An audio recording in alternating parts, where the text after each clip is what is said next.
Former President Trump awaits a ruling on whether he violated the court's gag order in Manhattan in the criminal trial. Here's Trump speaking outside the courtroom yesterday. Watch.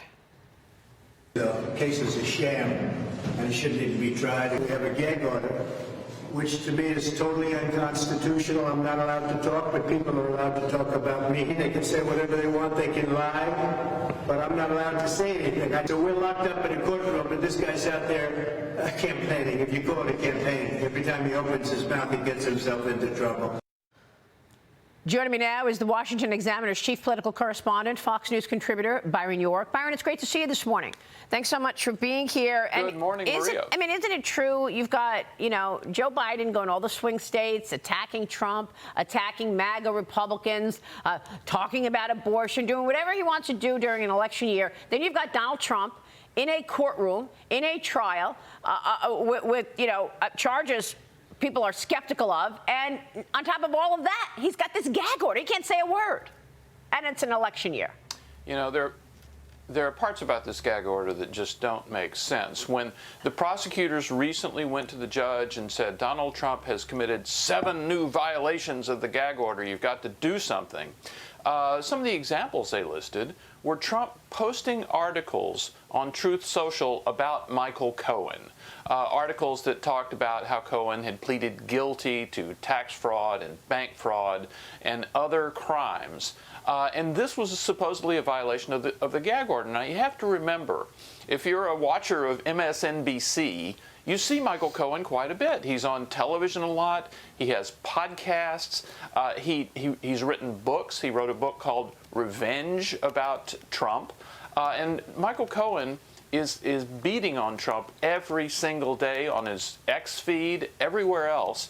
And yet Trump is actually banned from saying anything about Michael Cohen. It really doesn't make a lot of sense. Yeah, you have an op-ed in the Washington Examiner titled "Groupthink Chorus Emerges at Trump Trial." And in it you write this: in the case of the current Trump trial and its attendant TV talkathon, the participants are doing precisely what the earlier collusion groupthink chorus did, trying to convince millions of viewers and readers that Trump is guilty of a serious crime, when in fact the evidence against him is flimsy. The case against him is ill-conceived. You also referenced the bombshell report from Politico this week, revealing that a group of anti-Trump legal pundits are holding weekly Zoom meetings to discuss how they should cover Trump in the media.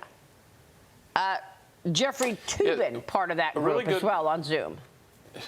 Yeah, we didn't know he was Zooming again. Yeah. A real interesting report from Politico shows that people like Andrew Weissman and George Conway and Lawrence Tribe and Bill Kristol have a weekly Zoom call in which they discuss arguments and strategy in the effort to get Trump. And actually, you're seeing kind of an interesting change in the discussion of this Trump trial going on right now. Remember that the criminal charges are about bookkeeping. They're about Trump keeping false bookkeeping records of payments made with a non-disclosure agreement with Stormy Daniels. It's a misdemeanor. It's past the statute of limitations. But that's the heart of the case. Well, they're now reframing it. The prosecution is doing it, and the talking heads are doing it as a conspiracy to interfere with the 2016 election. Now, Trump is not charged with conspiracy. He's not charged with interfering with the election. There are these suggestions that he must have done something else unlawful here, but it's never been specified what that is. But one of the things you do see, especially if you watch some of the other cable channels, is everybody seems to be saying the same thing. And what you find out in this Politico article is that they're talking every Friday to get their talking points together. Byron, one talking point I'd like to see them explore is interfering in the 2016 election by Hillary Clinton. I mean, is it not true that the Russia collusion story is deja vu all over again with this? Hillary Clinton's campaign paid for the Steele dossier. The Steele dossier was a bunch of made-up stuff, which they admitted to. Oh, we were having beers, we embellished. And she used that to take down her political opponent. Is that not using campaign money to take down your political opponent, interfering in an election? And by the way, she called it legal expenses when she was called out on it. That right there tells you what it was. Legal expenses, paying for a dossier to take down your opponent. That's exactly what they're charging Trump with right now. It is. That's the kicker to the story, that they did spend this money to come up with this false Oppo research against Donald Trump, and then they called it legal expenses in their reports to the Federal Election Commission.